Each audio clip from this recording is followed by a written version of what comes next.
Hello, everyone. Happy Football Friday. Good to be back on a Friday, like I missed last week, but it's all good. Like I said, we still got the picks. We got the pick standings updated, so they were accumulated. Anyways, pretty solid game last night. There were some great college games this week. Um, in case y'all didn't see them, you should go check them out. My boy Marcus Carroll last night for Georgia State ran for 200 even in a loss. But yeah. All right. Talk about this Thursday night game. Bills beating the Bucks 24-18 in Buffalo. Um, yeah, this is what I was calling for Buffalo. Run Josh Allen. And it wasn't any designed runs. It was all off script stuff, but it's exactly what I said they needed to do to start winning some more games. And actually, that's supposed to be 5-3, not 5-2. Um, but yeah, 41 yards and a touchdown on 7 carries for Allen. I like it. Even though the Bucks probably should have won. Chris Godwin uh, turns around a hair earlier. Maybe he catches that Hail Mary because that was a beautiful ball by Baker Mayfield. It was a good throw. And as someone that had the Bills defense on the other side in fantasy this week, I was kind of hoping it'd be caught. Yeah, I was kind of in the same boat. I was facing Rashad White and James Cook in a bunch of leagues. Um, Josh Allen, though, passing wise, excellent. 31 of 40, 77.5%, 324, 2 touchdowns and a pick. Pissed me off, though. He didn't go to Stephon Diggs as much as I wanted him to, even though Diggs did end up with a double digit target day, 9 for 70 on 12 targets there. Baker Mayfield, was doing Baker Mayfield things. 25 of 42, 59.5%, 237, 2 touchdowns, 3 carries for 19 yards. James Cook led the game in rushing for Buffalo, 14 carries, 67 yards, and a 6-yard reception. Leading the game in receiving, Bills wide receiver Khalil Shakir, career night for him, 6 catches, 92 yards on all 6 of his targets. The other guy with double-digit targets in this one was Bills wide receiver Gabe Davis, 9 for 87 and a touchdown on 12 targets. The rookie Kincaid catching a touchdown, and Godwin and Evans both catching the touchdowns from Baker Mayfield there. Thank God, because the touchdown saved Mike Evans' fantasy night last night, even though I was facing him in another league, but I needed the points more in the league that I had him in. Defensively, there wasn't really a whole lot. I'm going to go with Bucks linebacker Anthony Nelson, though. 4 tackles, all of them solos. 1 sack, 2 tackles for loss, and a QB hit. The Bucks covered easily plus 10, under 43 by 1. All right, USFL news. One signing to note: the New Orleans Breakers have stolen a guy from my Memphis Showboats. They signed Showboats wide receiver Vinny Papali, of course, the son of Eagles legend Vince Papali. So yeah, sad to see Vinny go, but the Breakers are loaded at wide receivers, so they just need to find themselves a quarterback, as McLeod Bethel Thompson has not re-upped yet for next year, and I don't think he will. I think he's going to retire. XFL news. They've been getting a bunch of guys signing. It kind of sounds like college sports, but letters of intent to play for teams in the XFL next year, whatever that league is. But a couple notable ones for 4 of the teams. The Defenders signed wide receiver Brandon Smith from Iowa. Roughnecks getting quarterback Lindsey Scott Jr. from UIW and wide receiver Cody Kress from Sam Houston State. Guardians getting quarterback Todd Centeo from Colorado State and wide receiver Travis Rudolph, Florida State. And the Brahma is getting running back Chris Smith from Louisiana. College football news. There's a bunch of college football news this week. Army is set to join the American Athletic Conference, the AAC. They're going to replace SMU, who's leaving for the ACC next year. Football only member for Army. I believe they're an independent and everything else. I don't really know though. So yeah, it's going to be really interesting to watch because even though Army's not very good, neither is Navy at this point. Air Force definitely the best service school right now. But I read the article about Army joining the conference, and so they're going to keep Army and they're going to keep the Army Navy game right at the end of the year, like they always do, the week after conference championships. So if there would be a case where Army and Navy are the top two teams in the American, which would mean they would play for the American championship, they would play in back-to-back weeks. They would play for the AAC title, and then the next week they would play the regularly scheduled Army-Navy game. So it's going to be counted as a non-conference game as it is right now every year. Ooh. Ooh. Ooh. I like it. I think that'd be entertaining to watch them play back-to-back weeks. Nah.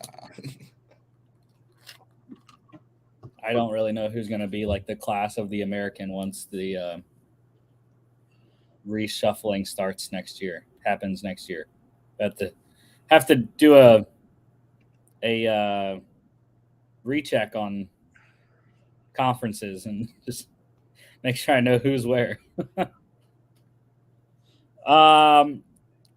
Michigan State.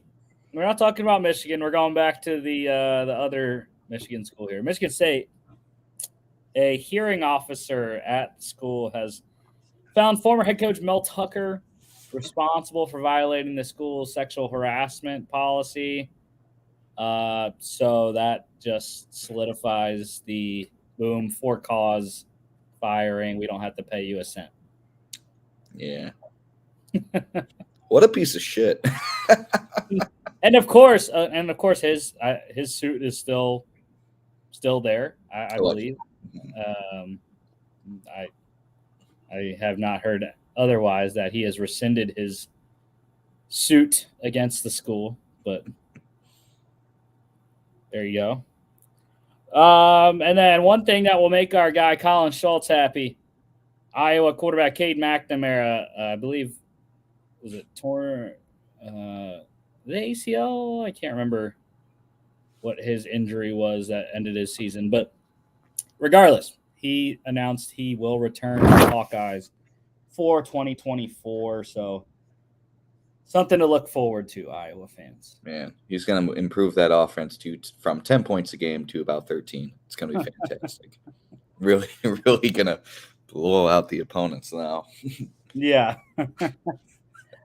All right, NFL news here. Good news for the Broncos. Safety Kareem Jackson, he had his suspension reduced from 4 to 2 games by Derek Brooks, who is at the NFL office. So, yeah, sure. I still agree with the 4-game suspension. Don't really know why you got it reduced, but there you go. Browns, they are going to start quarterback PJ Walker once again this week. Deshaun Watson still dealing with his very odd situation with his shoulder, deep AC joint bruising or something like that. I have no clue.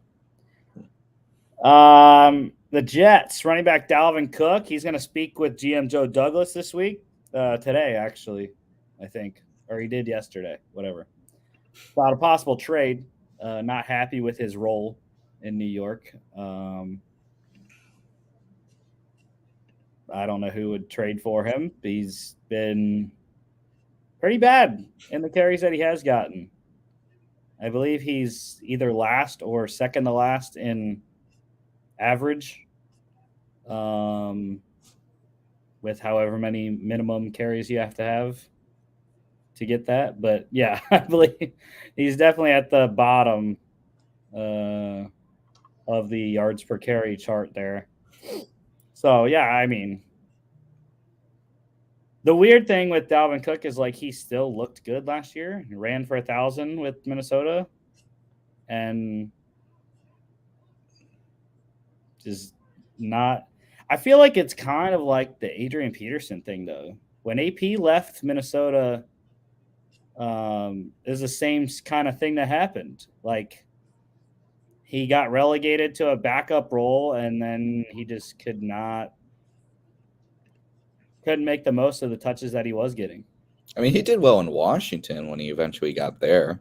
Yeah, He but went New Orleans, New Orleans. It was rough. Arizona was rough. Yeah. Then he went to Washington. He really figured it out because they gave him a lot of touches. I think that's the Right. thing about Dalvin Cook. He's kind of like Adrian Peterson. He needs the ball like 20 to 25 times a game. Mm-hmm. Like that was the one thing with Dalvin Cook. Like you look at the stats from last year, and there's a lot of people just kind of saying like, "Oh, why are you getting rid of him? What are you doing?" You know, it's because like for his first 10 carries, he'll average like 2.3 yards. Then he'll have one big breakout run of like 40 yards and a touchdown. Then you look at the averages and be like, holy cow, he averaged like 4 yards a carry. If you take away one of his rushes, he averaged about 2 yards a carry. Yeah. That's his style.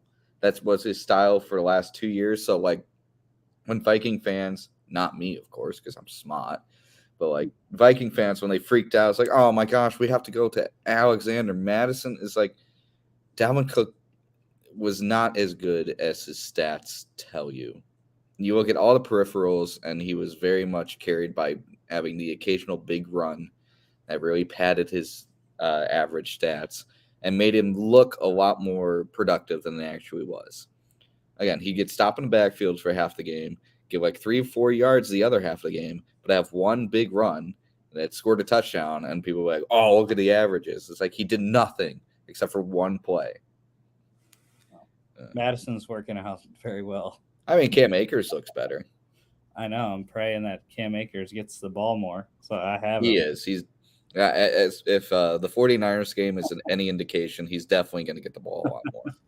He's a Kevin O'Connell guy. I mean, they won a Super Bowl together. I mean, you don't trade for a guy you're not going to use. And I mean, it's been slow, obviously, because they're getting him into the system. But like, if the 49ers Monday night game was any indication, I think you're going to see a lot more of Cam Akers in the offense for the Vikings. Yeah. Also, the Jets, I didn't really understand at the time they signed him. Anyways, they had what they needed. Even though Brees was working back from his ACL still, but I mean, I think that was just it. They had Brees. They had Michael Carter as their third down receiving back, and I think they were good there. So yeah. I think they really only signed Dalvin Cook, A, to appease Rodgers, and B, because I don't think they were fully certain on Brees Hall's health. I think they were just kind of signing Dalvin Cook as like, okay, if Brees Hall is not as healthy as he claims to be, we have this veteran running back that can step in. But with Brees Hall being healthy and playing super well, I think you got to look to move Dalvin. I don't know where you move him to. Maybe Washington. I think Washington makes a lot of sense for him. Probably Washington. I don't know. Chargers, maybe. I don't know. You can only give him to Washington if I can get Brian Robinson traded somewhere. The Chiefs wide receiver Justin Ross in a lot of trouble. Placed on the commissioner's exempt list. Arrested for misdemeanor domestic battery and misdemeanor property damage. Pled not guilty to both, of course.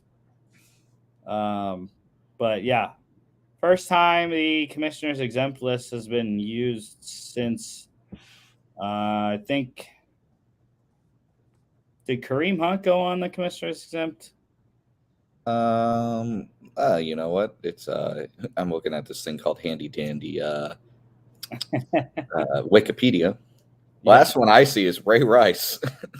Oh, okay. Yeah, I wasn't sure if Kareem went on it. Yeah, I think there's a lot of talk of putting him on when he there was had. Ezekiel Elliott. That was another big one back in 2017. I remember that one. Oh, Zeke got put on it. Yeah, you remember that? Like he was like his ex girlfriend claimed to have been attacked by her. There's a lot of hubbub about it because there was a lot of allegations that she may have been lying, or that the NFL just didn't do their due diligence in investigating this claim. That was like, I remember that being like a big thing. It was like, hey, like you guys put them on this exemption list and didn't actually do anything to investigate this claim. I remember that being a big deal. Mm-hmm. Yeah.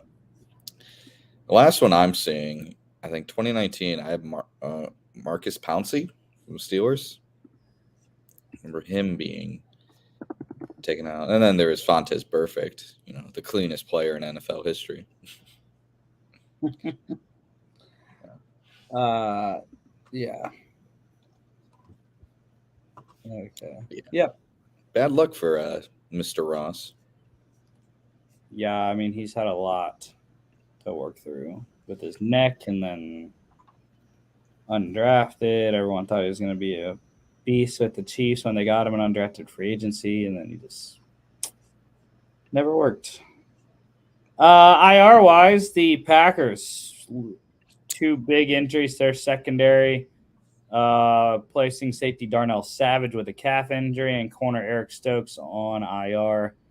I was sitting with Logan in class this week, and I saw the Eric Stokes news, and I was like, how did he get placed on IR? They just activated him off of PUP for this past weekend's game against the Broncos. And he's like, yeah, he got re-injured in that game. I was like, okay. That's rough. I mean, especially going up against a team that loves to pass the ball. Mm-hmm. And like Jordan Addison looked amazing last week. You got to assume he's going to try to continue that momentum. And having TJ Hawkinson. Like, even without Justin Jefferson, Packers have put themselves in a tough situation going up against the Vikings. I don't need reminded of who Jordan Addison is after that fantasy crap show that it was on. Dude, he won me fantasy. Bills plays tight end Dawson Knox on IR, having wrist surgery. Seahawks doing the same with defensive end Uchenna Nwosu with his pec surgery that is placing him out for the year. Awesome news in Pittsburgh. Steelers activating the practice window for defensive tackle Cameron Hayward. Super hyped to get Cam back. I don't think it's going to be this week, but hopefully next week he might be able to come back. But, yeah, I mean, the defense is already playing lights out. Guys like Montravius Adams up front have been playing very well. With Hayward out, adding him back in just going to make the defense even more tough. And how about Kyler Murray? Cardinals quarterback Kyler Murray coming off his ACL injury. He is off the injury report. Still might not play, though, this week. I don't think he will. I think it'll be next week probably. But good news for Arizona. I mean, new Call of Duty's coming out, so we'll probably take some time to play that. A couple of ins and outs here. The 49ers quarterback Brock Purdy with his concussion that popped up this week. I wrote him as questionable. I haven't gotten an exact questionable actually. Adam Schefter, there it is right there. Is questionable for the game this weekend. If he can't go, Sam Darnold will start. And if Sam Darnold starts, he has a lot of money on the line. If Darnold plays at least 25% of the snaps and the Niners win, he gets $300,000 in incentives. Pretty good bargain. Raiders quarterback Jimmy Garoppolo dealing with his back injury. He is hopeful to play on Monday night. Raiders need him because They're already 8-point underdogs to the Lions in Detroit, and Yeah. place is gonna be rocking because And they just need his pretty face back on that field, man.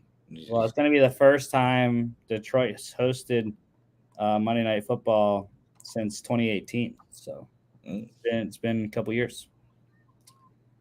Dolphins running back Raheem Mostert dealing with an ankle injury this week. He will play, so good news for that. Also, very good news. Dolphins corner Jalen Ramsey expected to make his Dolphins debut this week after he partially tore his meniscus in training camp and had surgery. 8 weeks later, he is back on the field. Yeah, already strong defense just gets stronger. I'm starting them against the Patriots this weekend. It's going to be fantastic. Let's hope. Also, getting defenders back is the Jets. Corners Sauce Gardner and DJ Reed have both cleared concussion protocol. They will both return this week for New York in the Snoopy Bowl regular season edition against the Giants.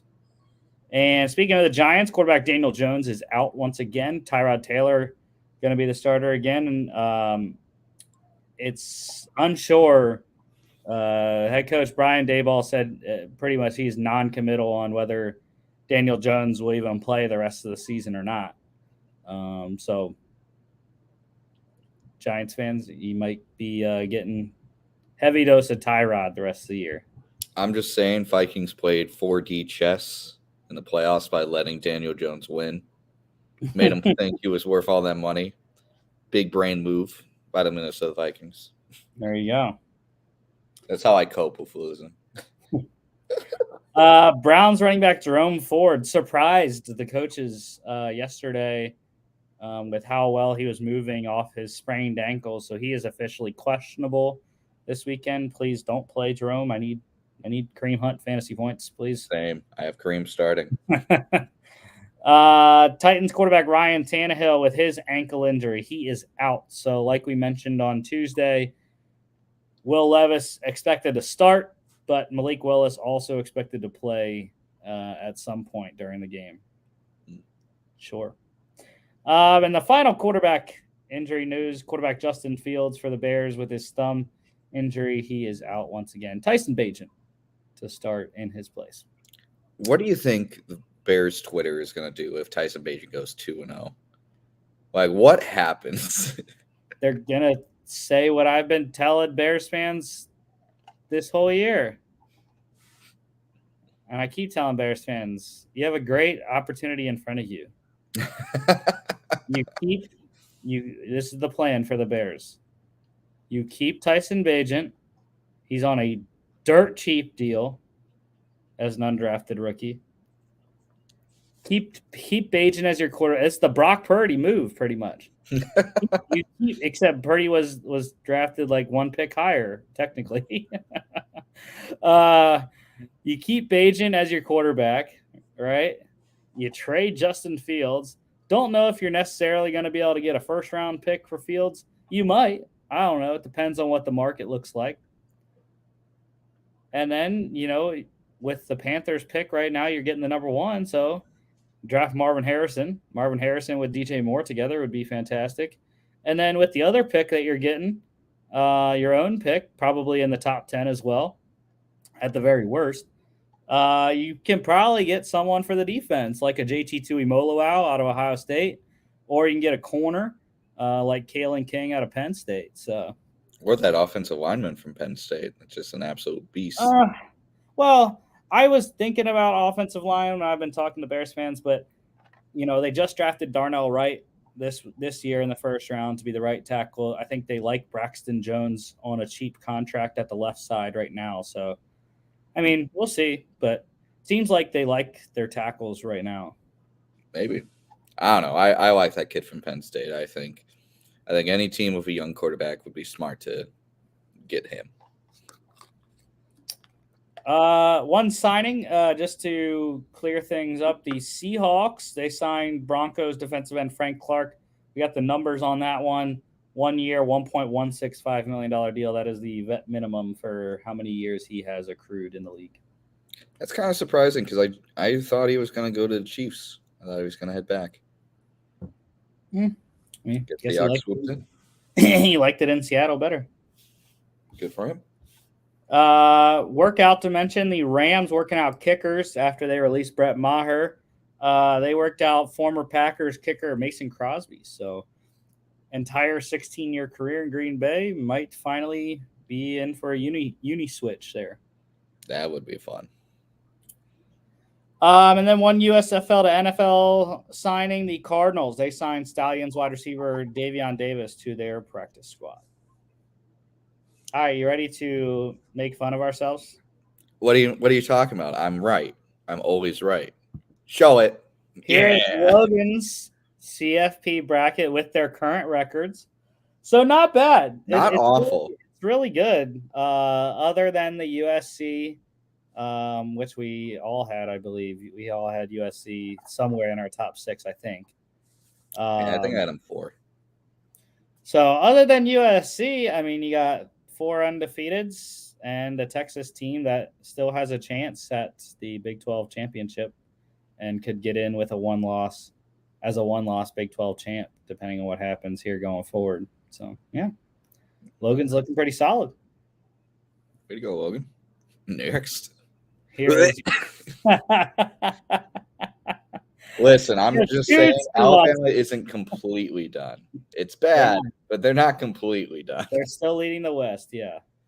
I mean, they have to beat Georgia in the SEC championship if they want to make the playoffs. But yeah, the revenge tour is on delay right now. 2 2-loss teams. LSU at number 6 is a tough 2-loss or 2.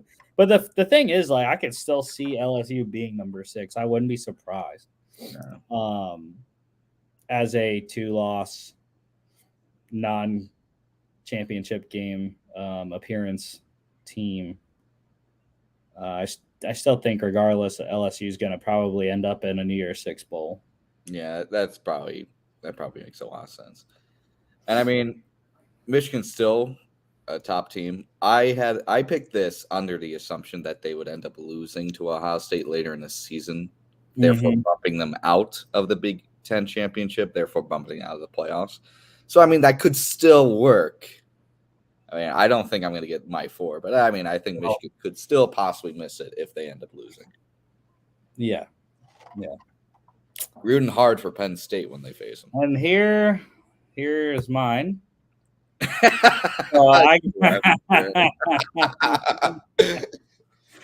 Yeah, Clemson. Debo, baby. No, Dabo. Dabo just did not get it done. But all the other teams I think are okay, even sitting where they are. USC is probably going to be out as a Pac-12 champion, but like I said, we all 3 had USC in. So I think I was the one that had USC lowest. I had them 3rd. You guys, I think, both had them at 2. You have them at 4. Yeah, we both have them at 2. Yeah. I'm so smart. But regardless, I think the other 4 teams I have pretty solid positioning still. Like I said, Texas still has a chance at the Big 12 title game, just 1 loss. Bama is going to end up with 2 losses, I think. And then Penn State, they're playing right into my predicted plan. Hey, man, I mean, as long as you beat Michigan, you're still in it. But the thing is, you have to beat Michigan. That was my plan the whole time. That Ohio State beats Penn State, Penn State beats Michigan, and then Michigan beats Ohio State. And by some weird tie-break scenario, Penn State gets in. And they win the Big Ten championship because we know the West ain't winning it. Yeah. Wisconsin, Iowa, Minnesota, garbage. Who even knows which one is going to get in? I would honestly put my money on Iowa. Yeah, I mean, Wisconsin's got to play Ohio State this week. Yeah, tomorrow. I might be there. Who knows? But yeah, I think safe to say Logan is the best one out of us so far. Yeah. He has 3 total losses in all his. You have 5, and I have 8. 6. Damn. Hey, let's get to the Heisman pick though, because I think I'm doing all right there. Yeah, you're doing the best. Yeah. But you had Marvin Harrison, 42 receptions, 766, 6 touchdowns currently. Logan went with Drake May, 65.4% completion, 2,249 yards, 14 touchdowns, 5 picks, 68 rushes for 201 yards and 5 touchdowns on the ground. I went with Drew Aller. This is a sophomore pick, so it really didn't have a chance. But 61%, 1,445 yards passing. The thing that I think, though, he has 16 touchdowns to 0 turnovers. I don't know what the fumbles. I don't think he's fumbled this season. Yeah, no one's saying he's bad. I'm just laughing at you because like 0 interceptions, 3 rushing touchdowns. Hey man, it's not a bad pick. I mean, I'm just laughing because it's an obvious homer pick. Like you picked your boy. I picked my boy too. I mean, I'm not here to crap on you. Well, Logan picked Braylon Allen last year. So. Oh no, that didn't work out. But yeah, this is the most fun part. Yeah, at least you got a chance. Hey, with the top quarterbacks just keep losing. So yeah, that's why I need. I just need Marvin Harrison to just play like Marvin Harrison, man. I mean, he's playing well. The only thing that is against you right now, he's only 8th in receiving yards. That's the only thing. Hey, but I'm saying right now, it's clear week by week, him and McCord are just getting on, a good brainwave. What's the word I'm looking for? Just there's a better connection between the QB and wide receiver as the weeks go on. I think he's going to continue to get better. So, I just don't think he's going to have enough at the end of the year to warrant it, because you look at the last non-quarterback to win, Devontae Smith in 2020.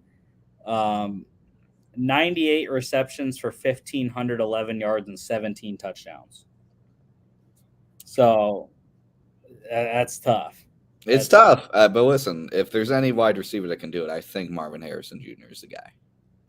Because he's under half the receptions. He's about right at half of the yards. And then he's way behind the ball on the touchdowns there. That's what I saw when I looked at him, was like, that's the biggest thing that I see an issue with his Heisman candidacy is only 6 touchdowns. He's got to score at least 15 to even be in the consideration, I think, as a receiver. Yeah, he's got to have a monster game, I think. Yeah. I think he's going to get one. I think he might have it against like Michigan State. I was going to say, I don't think it's going to be this week. Wisconsin defensively is very solid. But Michigan State, I think that's the kind of game where you could really just like bump up your numbers and just really run up the score. Yeah, he's got to have like 202 touchdown games. Not impossible, but improbable. All right. College pick standings. Yeah, I don't know what Logan was doing last week. He got cocky. We gained on him. He got cocky. So yeah, I am now just 1 game back of Logan, and I'm down there. Hey, you're 7. You're 7. Yeah, I mean, I'm taking risks, man. I got to. Like, when you're this far back, you kind of just got to take risks. Logan went 0-2 on his Lone Wolves last week. Tennessee lost to Alabama, and Auburn lost to Ole Miss. I went 2-1 in mine. Miami, Ohio lost to Toledo. Utah beat USC, and then Montana State beat Sacramento State. And then you went 1-1. You got Ohio State right over Penn State, and you lost West Virginia against Oklahoma State. Damn. No. There's Lone Wolves this week. There's 5 combined, 5 total. 2 for me, 2 for you, and 1 for Logan. So That's what I like to see. This is not a lone wolf, though. Not this one, though. We The saw Owls, the FAU Owls, on the road at Charlotte. Owls getting 3.5 on the road. Yeah, I just think that I haven't really watched a lot of either of these teams. But Tom Herman, man, the old Texas head coach, going to get it done, get his team to 500 and within 2 of a bowl here. So I actually picked, I think FAU I had relatively highly finishing in Conference USA this year, as far as I can remember. Let's see. Or not Conference USA, the American. Yeah, I had them finishing 3rd in the American, so they gotta win out in order to get my record attainment of 8-4. So this is a good start right here against the Miners. Total here is 43.5. I like the under. 7:30 on ESPN2. It's the only college game tonight. Tomorrow, starting off early, number 4, Florida State, 20.5 point at Wake Forest. Demon Deacons at home. Not a great season so far for them, but yeah, FSU should take care of business, I think, pretty well in this game. Yeah, there's not much here. Yeah, total is 52. I like the over in this one. 12 p.m. on ABC. Number 6, Oklahoma at Kansas. What are y'all doing? I listen. I saw that performance against UCF, and I'm thinking Kansas can take advantage of it. I just could not believe when I got Logan's picks today that y'all let me lone wolf the Oklahoma Sooners. I don't care what they did against UCF. That's fine. This is a bigger conference matchup. This would put Kansas squarely into the Big 12 title race. Not going to happen. Oklahoma is going to get it right. Brent Venable is going to get his defense right. And I don't even know Jalen Daniels doesn't play every time I think he's playing for Kansas. So I expect it to be Jason Bean, and he's not as good as Jalen Daniels is. So give me Dylan Gabriel and the Sooners. 8-0. Total is 65.5. I like the over. Yeah. 12 p.m. on Fox. Believe that is where Big Noon kickoff is. Could be wrong. They might be in Madison. I don't know. Indiana at number 10, Penn State. This is the biggest spread we got this weekend, I think, on our picks. 32 for the Nittany Lions at home, and they're going to cover that. It's not going to be pretty, Indiana fans. Penn State is going to take out a lot of frustration this weekend, I think, and they're going to smack the absolute shit out of Indiana. Yeah, this is going to be a revenge game for Penn State. Just get back on track, score a lot of points, run the ball a lot. Hopefully, run the freaking ball, please. Mm-hmm. Yeah, just get in that end zone, man. Win the game 60-7 or something like that. Make it look like UMass. I was going to say, can we get our 3rd shutout of the year in this one?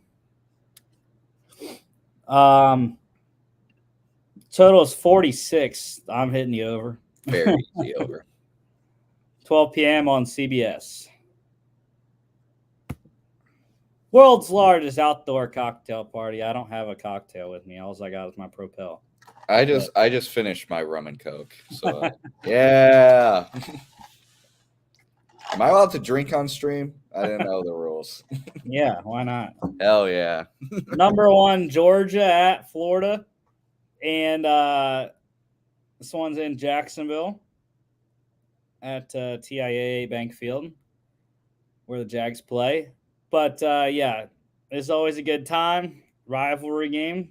Everyone, I love it because everyone's doubting Georgia right now.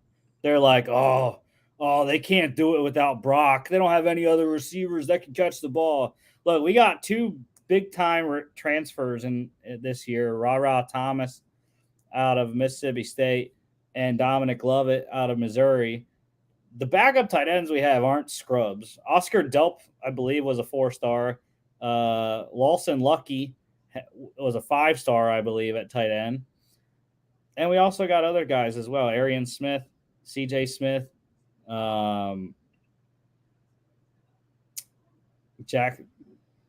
Marcus Rosemy Jack Saint, plus the running backs out of the backfield, Dejon Edwards. I think we're going to run the ball down Florida's throat, just like Kentucky did. And we're going to get out of this thing, put Carson Beck into the Heisman race, as he should be.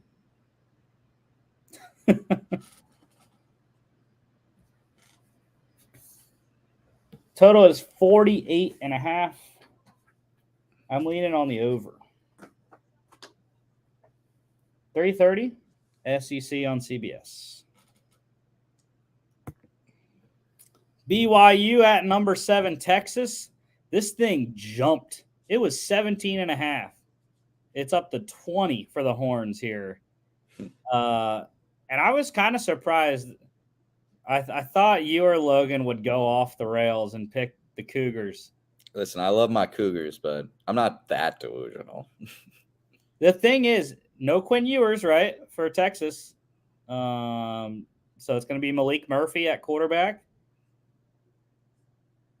And the thing that I was very scared of picking Texas, I saw a stat at one of the halftime games during the week, the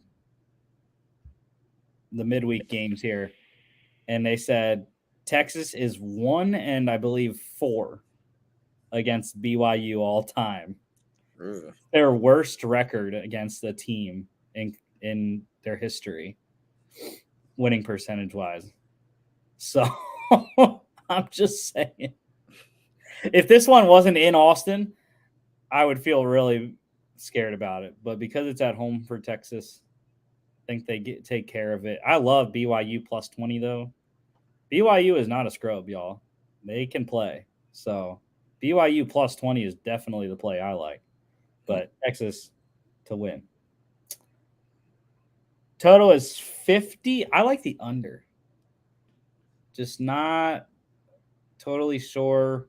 This is Malik Murphy's first college start, and he's a junior. So 3:30 on ABC. This is probably the biggest game of the weekend. Oh, yeah.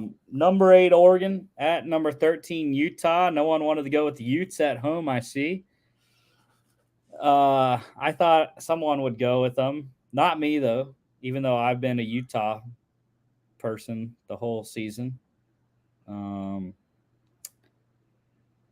As great as their defense is for Utah, Oregon's defense is just as good, and I think they have a better offense. It's going to be a tough game on the road, but I think Bo knows. Bo knows. Yeah. So give me Bo Nix and the Ducks. Total is 47.5. I'm leaning on the over.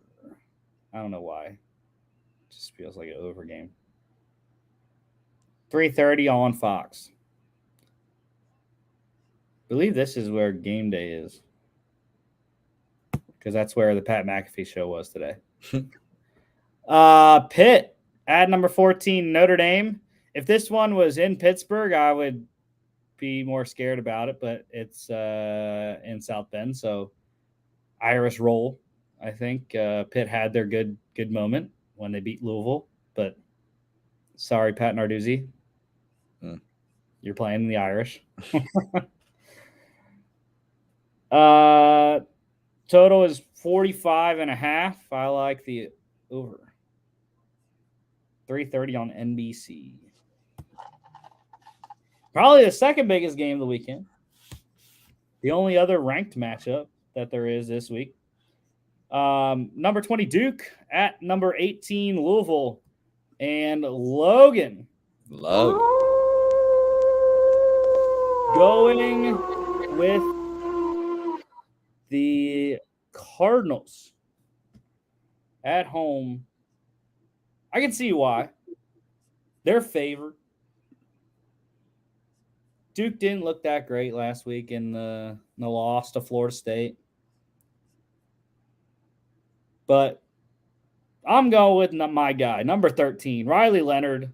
This is his second game back off his ankle injury. I think he'll be more prepared. He'll feel better about his ankle and be closer to 100%. Hopefully he can run around more in this game and give Jeff Brom his second loss.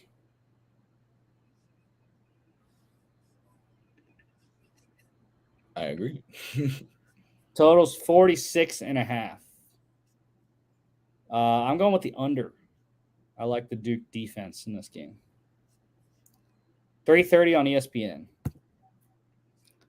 Battle for Ohio. Miami, Ohio at Ohio. Northeast Ohio, that is. The Bobcats getting 7.5 at home. This is a pivotal MAC East matchup here. And unfortunately, I'm flipping the script. I went with Miami last week against Toledo. They lost. So I'm going against them this week with the Bobcats of Ohio. I just think they have a guy at Ohio named C.A. Bangora. He's a running back. He is a beast. But I think this is going to be a really good matchup. Definitely watch this game over some of the other games. Like, you don't got to watch BYU Texas. Watch this game instead. Much better contest. And they have a guy named Curtis Rourke throwing the ball. So yeah, it's pretty evenly matched, I think. Yeah, I mean, ESPN's matchup predictor has Miami, Ohio with the win, 53.1%. So close one. Where's Ohio at? I don't know. Somewhere. Athens. Joe Burrow, Athens, Ohio. Total here is 39. I like the over. I like both these quarterbacks. I think we'll get some points. 3:30 CBS Sportsnet. Number 22, Tulane at Rice, 10-point favorites for the road team here. Yeah. I don't know why Tulane's only a 10-point favorite. I don't believe in JT Daniels. He did look good last time I watched Rice play, though. So could give Tulane a game. I just like Michael Pratt, though, for the Green Wave. I think he and that offense are gonna step up for Willie Fritz in this one, get them a good conference win on the road. Total's 53.5. Give me the over. 4 p.m. ESPN 2. Number 24, USC at Cal. Trojans getting 10.5 on the road. I mean, should we be scared? Cal's scrappy. They're a little scrappy team there at Berkeley, and they got this guy who's a true sophomore at running back, Jade Knott. 600 yards, 5 touchdowns. Ben Finley at quarterback, NC State transfer. So, yeah. Wouldn't be surprised if Cal covers. Don't think they're going to win, though. Total is 66.5. I'm going under. Mm-hmm. I don't trust it. 4 p.m. Pac-12 Network. Another Pac-12 game, number 5, Washington, 27.5 on the road at Stanford. Give me the points with the Cardinal. That's too many for a home team to not cover 4 touchdowns. That would be rough. But good bounce back matchup for the Huskies after their close one last week against Arizona State. I think they'll get it right in this game and allow Stanford to cover, though. 60.5 here. I'm going with the over, I guess. 7 p.m. FS1. The Falcons, number 19 Air Force, 7-0, 14-point favorites at Colorado State. I think they'll cover this. Air Force has just looked completely dominant in every single game. I know they only beat Navy 17-6, but non-conference matchup there. Back into Mountain West play this week. I don't think they'll have any issue with Colorado State.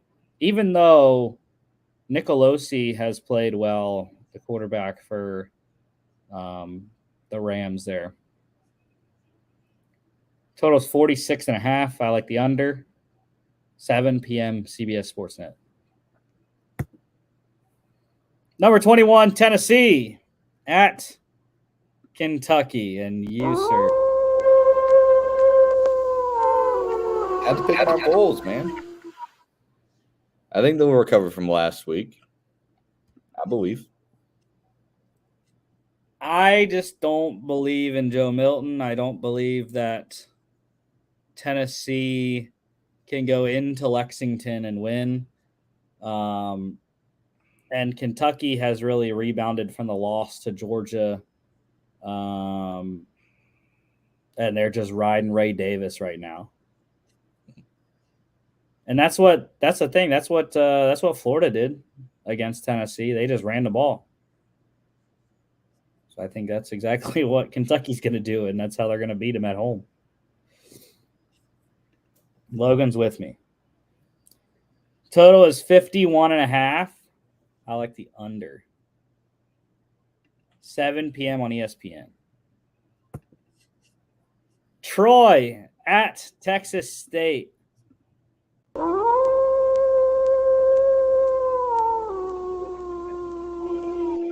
I couldn't believe you weren't picking your Texas State Bobcats when we actually had them on the show. I was torn. I was so torn, but I had to go with my gut. My gut said Troy. 6.5 points. Favorites are the Trojans on the road at Texas State. I just think the Bobcats have been playing ultra well. TJ Finley at quarterback. And, of course, the head coach, G.J. Kinney. Look, this is going to be a great quarterback matchup. Finley has a 14-3 touchdown interception ratio. Gunnar Watson for the Trojans, 11-4 touchdown interceptions. Kamani Vidal, 50 yards short of 100 or 1,000 yards right now on the ground.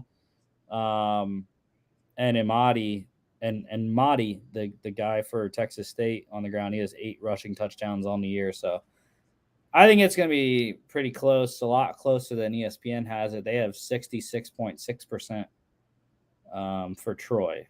But go Bobcats. They've proven us wrong before. They went on the road and beat Baylor. So, yeah, big Sun Belt matchup here. This is probably, whoever wins this one probably wins the Sun Belt West. So, total is 53. I like the over. 7 p.m. ESPN Plus. Number 3, Ohio State at Wisconsin. I thought for sure that Logan was just going to pick his Badgers no matter what. He did not, unfortunately. Dang it. But, yeah, Buckeyes getting 14.5 on the road. Go Badgers. I don't care if I pick Ohio State. I'm not going to root for them. Total is 45.5. I like the over. 7:30 on NBC.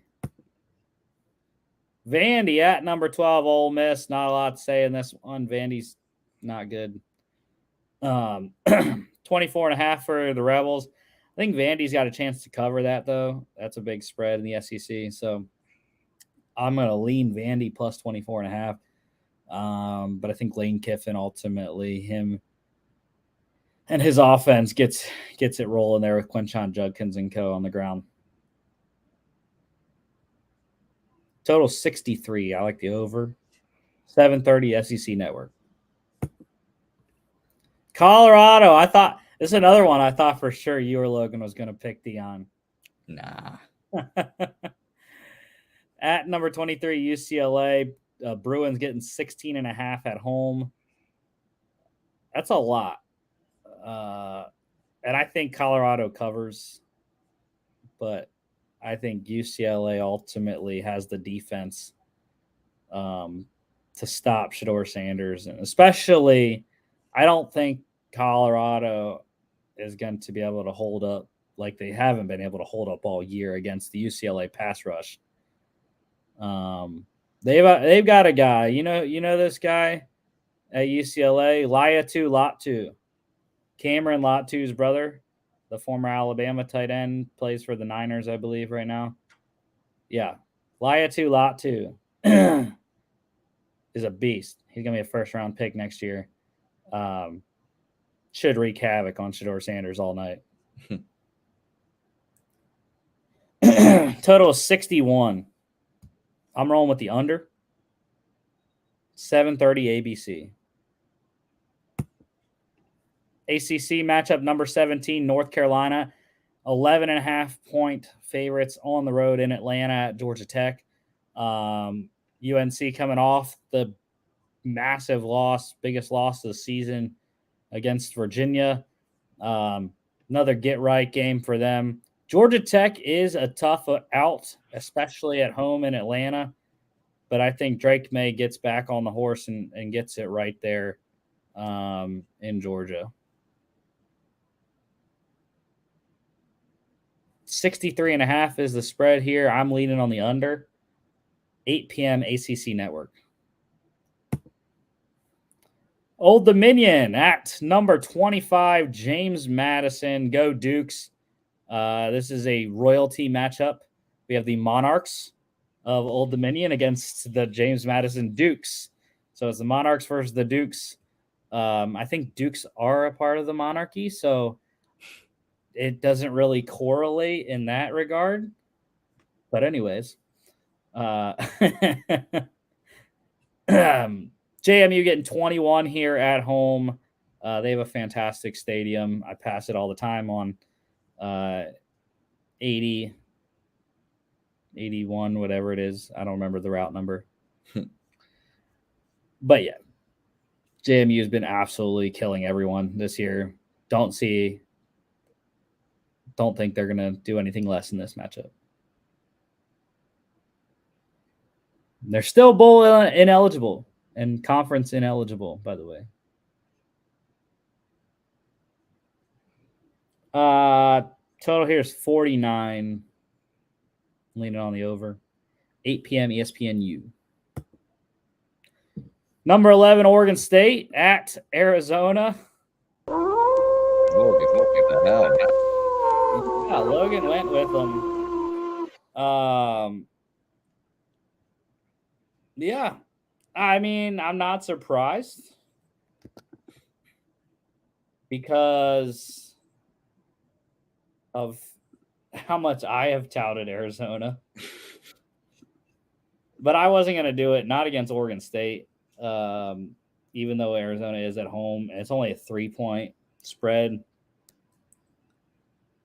Oregon State is for real. Their defense is ferocious, and DJU has got that offense rolling. Damian Martinez on the ground as well. So I think it's going to be a really solid game. Arizona's going to hang in there, but I think Oregon State eventually wins it. Maybe pushes the spread, game-winning kick at the end. 56.5 here. I'm going with the over. 10:30 on ESPN. Unfortunately, won't be able to watch that one. Nor this one. UNLV at Fresno State. Big Mountain West matchup here. That's me. I'll pick UNLV. Are on the Rebels on the road. I love the Rebels, man. In Cali. I believe in them. At Fresno State. Okay. 8.5 for the Bulldogs at home. I just think it's been a great run. It's been a great run, UNLV. But Fresno State's for real. Their one loss is against an excellent Wyoming team that was on the road at Laramie. UNLV's lone loss came against Michigan. So, anyways, in a matchup that they only lost by 28. So, I just think Fresno State has the better team. Mikey Keene at quarterback, and they have a UNLV defect. This is a Kyle Williams. This is the Kyle Williams revenge game. At least I thought he was on. Never mind. He's on Washington State, not Fresno State. My bad. Anyways, still think Fresno's going to win. For my guy, Isais. 56.5 here. I like the over. 10:30 on FS1. FCS game of the week. This is the South Dakota Showdown Series. Hell yeah, brother. Number 1, South Dakota State, the Jacks at number 4, South Dakota, the Coyotes, or the Coyotes, I guess is how they say it out in South Dakota, the Coyotes. This should be an excellent game. Don't know what the spread is because they don't tell us that on ESPN. I'm just rolling with the team that's been number 1 from wire to wire so far. It's literally been South Dakota State and Montana State at the top the entire season.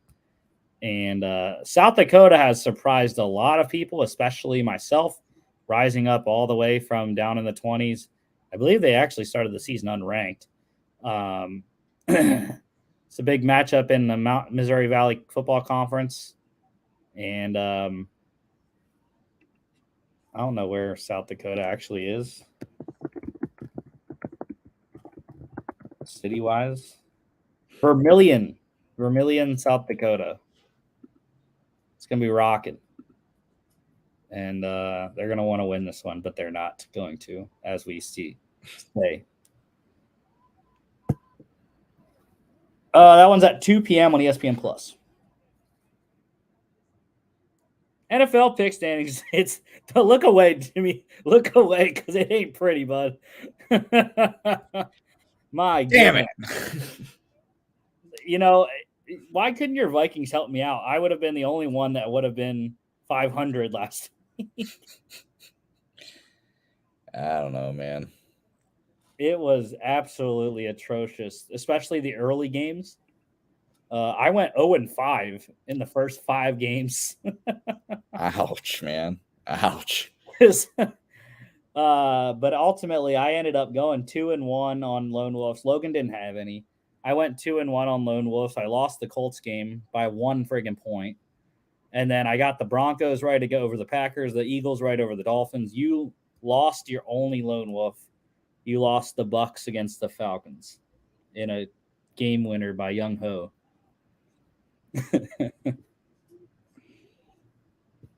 So, resetting it here, now that I've gained a couple on you and one on Logan. Logan is now just 2 games back of you. I am now just 6 back. I am coming. Almost as Coach Prime said, we come. What was that thing that Stephen A. Smith said? I'm coming. You're coming. We've been coming. And the Eagles are coming too. They're coming to Washington. I think this is my lock, if I remember correctly. 7 points for the Birds at the Commanders. I think it's going to be a different game than the first game they played where Sam Howell went crazy and the Eagles had to come back in Philly. I don't think that's going to be the case in this one. I think the Eagles are going to dominate this from the snap. They're feeling good. Jalen Hurts, I think a lot of people are putting too much stock into his knee injury. He's running fine. It'll be okay. And the brotherly shove will live on. 43.5 here. I like the under. Jags at the Steelers. This is 1 of 4 for Logan this week. Right.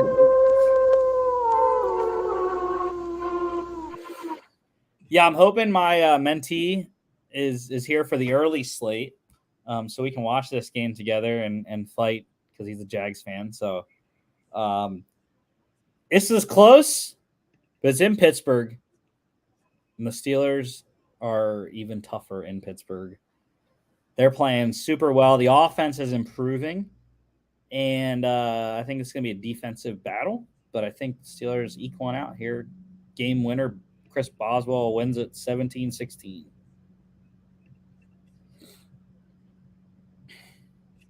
$41 for the spread in this one.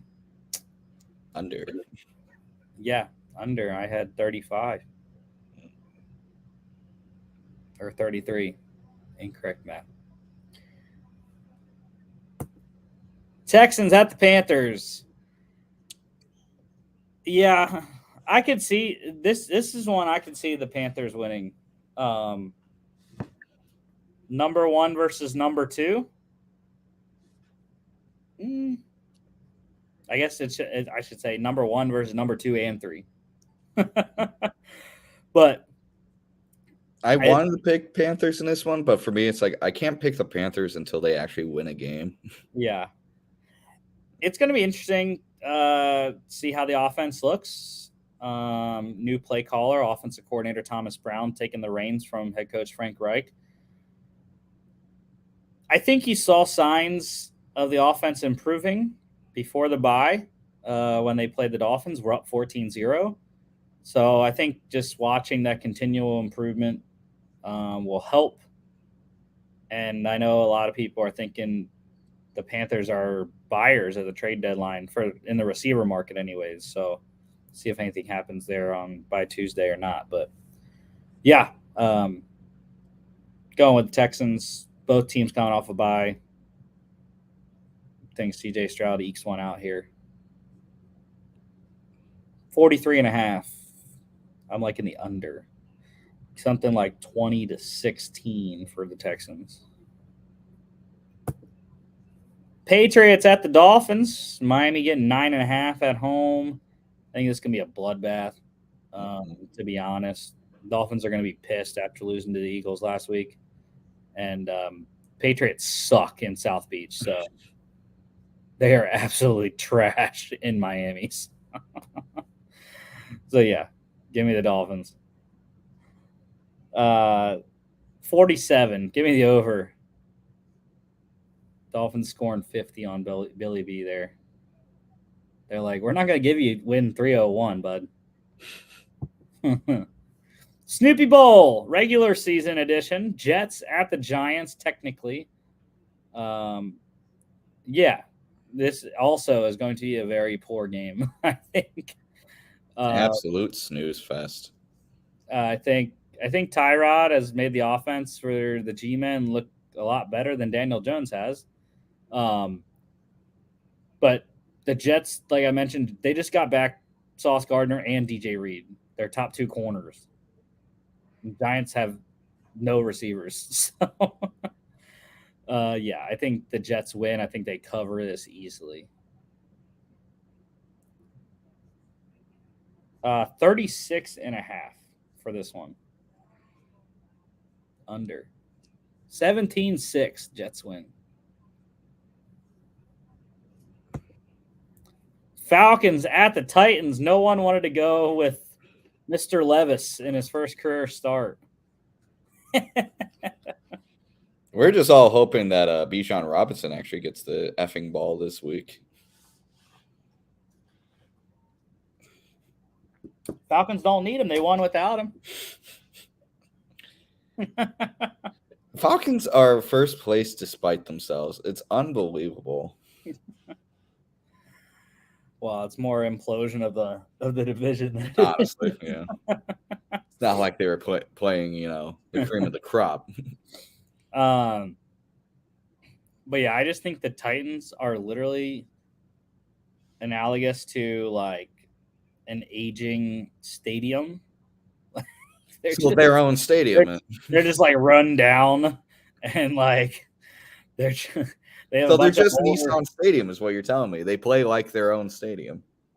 See, I don't even know why they need a new stadium. I think Nissan, it's bad. I've never been inside it. I've never been inside, but it's like really from the outside, it looks decent though. It's really bad. Like I personally have never been inside it, but I've seen a lot of like fan reviews and current like upkeep of the stadium. It's really bad. Like the stadium is falling apart. It can't be as bad as the LA Coliseum, or not the LA Coliseum. The LA Coliseum, right? It's why the Raiders moved. Oh no, that's Oakland Coliseum. Right. Oh no, Qualcomm Stadium. Qualcomm. They're the Chargers. Beautiful. Where the stuff was like literally you could see it falling down off the top. Like you should see how bad Oakland Stadium is. I mean, the Athletics are going to move out of there. But yeah, so this game, I think Falcons. This is going to be a closer game, I think people think, but with a rookie quarterback, always got to pick against him. 35.5, lowest of the weekend. Under.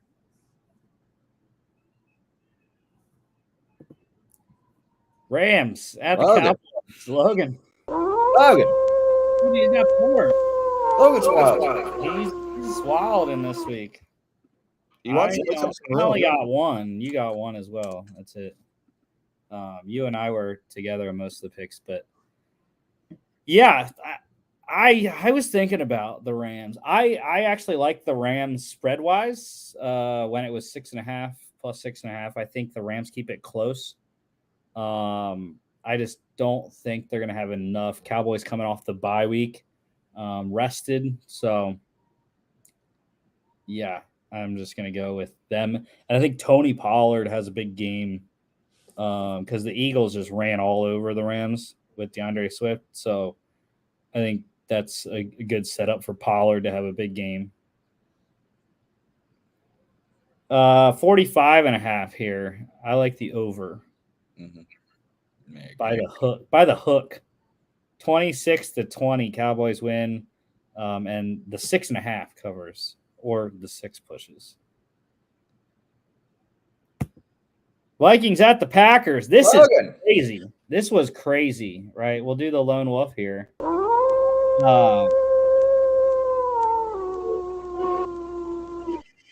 But this thing was crazy. It started Packers -1, I believe, this week. Went to a pick'em when I checked on Wednesday, I think. And then I checked today. It's Vikings -1.5. I'm like, good Lord, it swung 2.5 points during the course of the week. But it makes sense, though, right? We talked about Darnell Savage, no Eric Stokes. The secondary is thin for Green Bay. So I don't think they have any chance on defense. They're going to have to outscore the Vikings, I think, is how the Packers win. I mean, there's not much else to say. I think the Vikings are going to try to take this game and solidify themselves as a contender this year. Try to just like see what they got. Because, I mean, to me, this is really a make or break game for the Vikings this season. I mean, if you're 3-5, you look to sell. If you're 4-4, you look to see if you can make some minor buys and maybe play for the playoffs. So I think this is one the Vikings should have. I think the Packers, especially offensively, just haven't done much this season to prove much. They've really relied on their defense to help win games and lose, and not having guys like Darnell Savage and Eric Stokes. I mean, you're relying on, a decent defense, but a beat up defense to carry a really bad offense.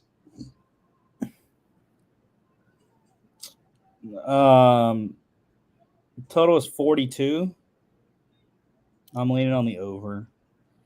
By the way, other guys that are out this week include Texans wide receiver Robert Woods, Texans defensive tackle Sheldon Rankins, and tight end Brevin Jordan. Panthers safety Von Bell, Jags wide receiver Laviska Shenault and Zay Jones, Chiefs linebacker Nick Bolton, Saints offensive lineman James Hurst, Colts tight end Kylan Granson and Braden Smith, Jets center Joe Tippmann, I believe that's Eagles corner Bradley Roby. Can't remember where Cody Barton's on the Commanders, I think. Linebacker Cody Barton. He is out. Deebo Samuel for the Niners out. Browns quarterback Deshaun Watson. Ravens safety Marcus Williams. Bears guard Nate Davis. Or no. Is he on the Titans? I can't remember where Nate Davis is at. Bears corner Terrell Smith is also out. Okay. Saints at the Colts. Yes, sir. Let's get it. You explain that. I'm going to run the bathroom. Yeah, so I lone wolfed the Colts last week against the Browns. But this week I am lone wolfing the Saints against the Colts. I lone wolfed the Saints in the Thursday night game last week as well against the Jags. Did not get it done. But I think Derek Carr is healthier this week. I think Chris Olave has been waiting to break out. And it's going to be a good matchup against Indianapolis' secondary. Even though Jonathan Taylor got back on track last week, they're playing another very stingy defense in the Saints. I just think they're going to hold Taylor down a little bit.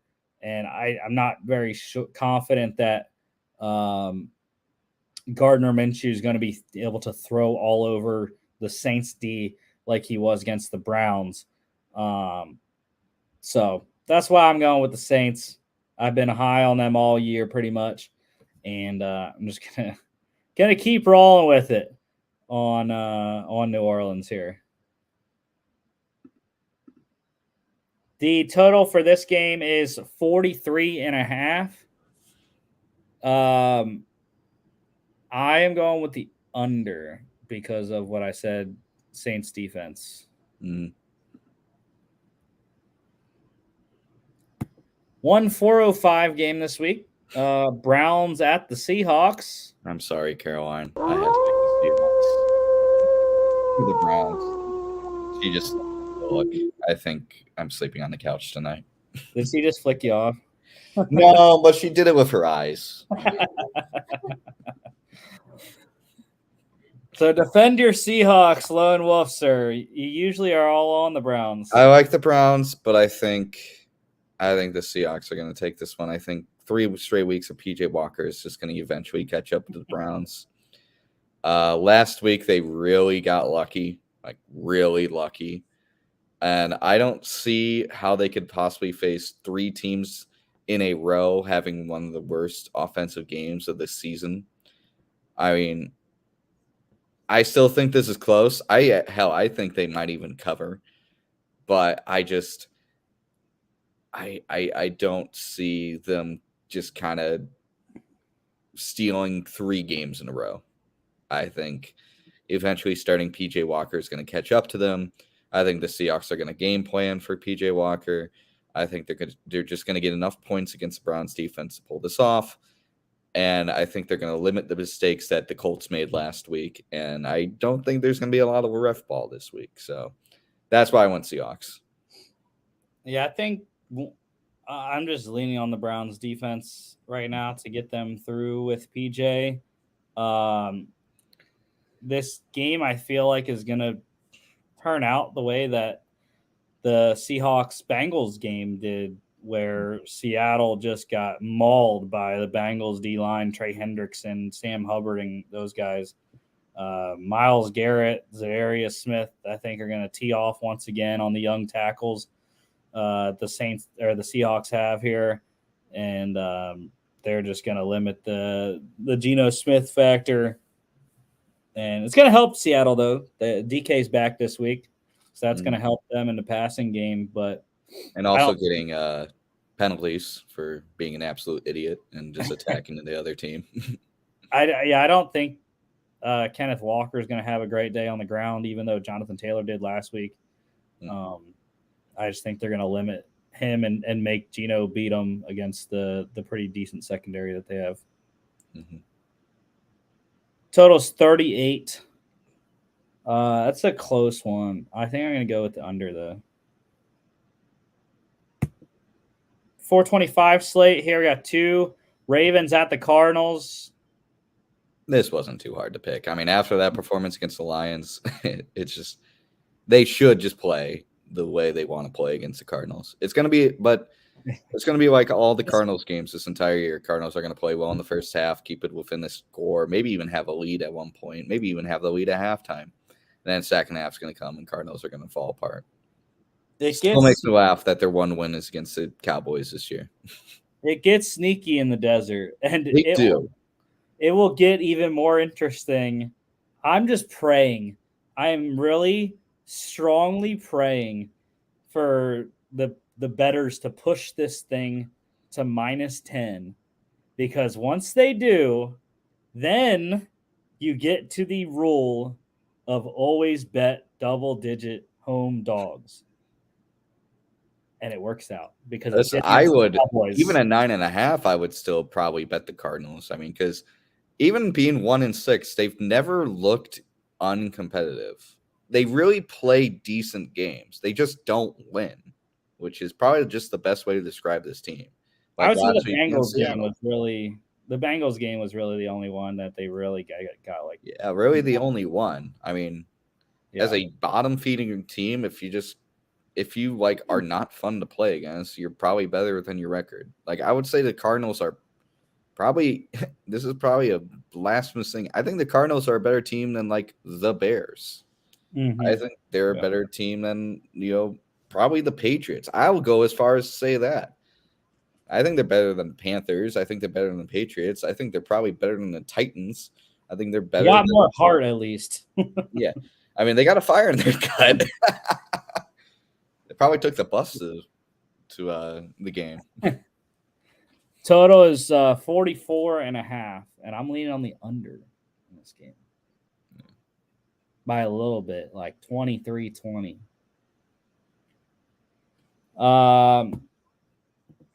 Chiefs at the Broncos. Yeah. Broncos got their second win last week. Good for them. But yeah, Patrick Mahomes has one loss in his career against AFC West. It's not starting today. I mean tomorrow. I mean Sunday. Oh.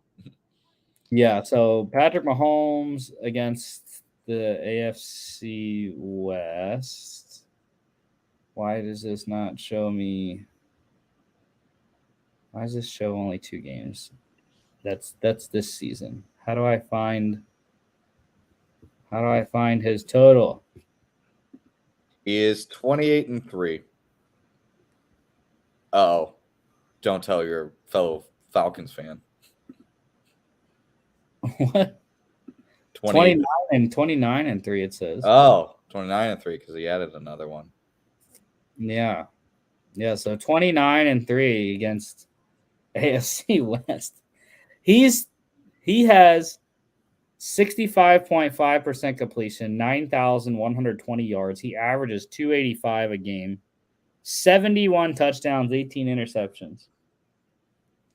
Yikes. Pretty solid. This should have been my lock. What was I thinking? He's undefeated against the NFC South and the NFC East. That's actually insane to think about. And he only has one loss against the NFC North. What's against the Vikings? Probably not. Yeah. Anyways, this game, the total was 4. I did not write the total down for this one. You know what? Screw it. Over. Joke's on you. Joke's on you. I didn't write this game in the script. Yeah, screw it. I'm saying over. I don't care what it is. It's over. 47. Over, isn't it? Yeah, I like the over too. I have a big dilemma. Rashee Rice, Josh Downs, and Josh Palmer is like, there's 3 guys, but there's only 2 spots in my lineup. So it's like, I'm keeping Rashee on the bench right now, though. Probably. Bengals at the 49ers. Logan going at it again. I made this pick under the full assumption that Brock Purdy was out. I think if Brock Purdy is out, I think the Bengals can really take this one. Yeah, it's a rematch Super Bowl 23, in which the 49ers won 20-16. I think this is my Super Bowl pick this year. If I remember correctly. I think this is my Super Bowl. I don't know. You could be right. But, yeah, I don't care if Brock Purdy's playing or not. I think the Bengals are getting it right now. Like, yes, this is your Super Bowl. You had the Bengals winning. Starts here. I just think the Bengals are finding themselves. They've won 3 straight, right? Mm-hmm. And or whatever. 3. I can't remember if they won 3 straight or 3-1 last 4, whatever it is. I just think they're finding themselves. The Niners defense got torched by Kirk Cousins last week. So I don't think there's going to be any issue for Joe Burrow and the elite receivers of Jamar Chase, T. Higgins, Tyler Boyd. So, yeah, give me the Bengals. Bengals. Total is 43.5. I lean on the under, but just barely. The Bears at the Chargers. Tyson Bagent, second career start. First one on the road, though. 8.5 for LA at home. Yeah, Chargers got to start picking it up. They got to get their season going if they want to make the playoffs again. So, yeah. Give me Justin Fields or Justin Herbert, And I like Austin Eckler to get back on track. The whole Chargers offense to get back on track. And Khalil Mack might have another 6-sack game. 46.5 here. That's a lot. I like the under. 8:20 on NBC. Monday Night Football, the Raiders at the Lions. Yeah, we're all on the Lions. 8-point favorites at home. Jimmy G, hopeful to play. Not 100% if he will play, but I think he will be out there. I don't think it's going to matter. Like I said, Ford Field's going to be rocking, and Lions are going to want to get back on track after the shellacking in Baltimore last week. 46 here. I like the over. 8:15, ABC and ESPN. Best bets of the week? Yeah. Finally got it. 0-3 week last week. Did not go very well. Again, your Vikings didn't help me out on Monday. My bad. I lost the Commanders -2 at the Giants. They lost 14-7. Lions +3 at the Ravens. That one worked out well. They lost by 32. And the Niners -7 at the Vikings. That worked out well as well. So here we go. Here we This go. is what I got. Falcons -2.5 at the Titans. They don't cover against rookie quarterback. That's sad on their part. The Vikings, I took the pick 'em because I can set my own line, and I picked the line that I put on there whenever I get it. So, or if it's better at the Showtime, then I change it to the Showtime line. But Vikings pick 'em at the Packers. So go Vikes this week. Need to get that win in Green Bay. Let's And hope. then game we just talked about a couple minutes ago, Bengals +4 at the Niners. I don't think there's any reason they shouldn't at least cover that against Sam Darnold. So lock standings, yeah. Well, lock and dog, we were all together last week, and we lost every single one. We all are just picked the Bills. on We all picked the Bills last week. That worked out well. In New England. So yeah, we all went 0-1. You and Logan have now dropped into my territory in the sub 500 range.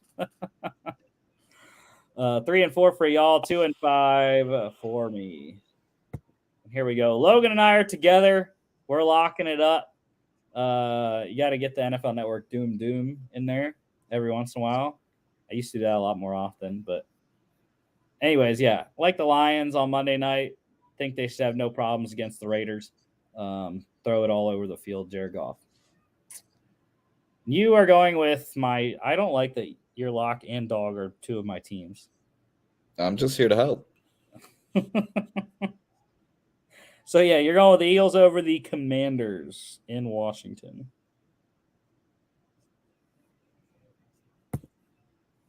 Dog standings, like I said, we all had the Lions. Lions +3 at the Ravens last week. That worked out. We've cooled off, man. The Dogs, we have not won one in 2 weeks. We need to pick it up, man. Well, we haven't won a lock in 2 weeks either. Yeah, it's been rough the last 2 weeks with locks and dogs. So yeah. You and Logan are sitting at their 9-5. I am 8-6, one back. And we're all different this week. Logan going with the Rams +6 at the Cowboys. Like I said, I think they'll cover, but I don't think they will win. I am on the Browns +3.5 at the Seahawks. Like that matchup against your lone wolf, trying to get 2 games on you there. And then you are going with the Steelers +2.5 against the Jags. I like them. Again, I don't like that you're picking my teams. Dude, I need to make you just scared. Well, I'm picking your team too, so don't you dare. On the best bets that are 5 games below 500. And that is the show for today. Thank y'all for watching. Next week, we'll be back Football Friday talking NFL Week 9. We'll have your Thursday night football game recap, as well as all the game previews for the weekend. Don't forget to follow us on all our social media at FAA Podcasts on Instagram and X, FAA_bets on X as well. FAApodcast.com is our website. You can check us out here on YouTube, Facebook, Spotify, and X, Spotify, Apple Podcasts, iHeartRadio, and TikTok at Football Addicts and 9. Thank y'all for watching. We'll see y'all back on Tuesday.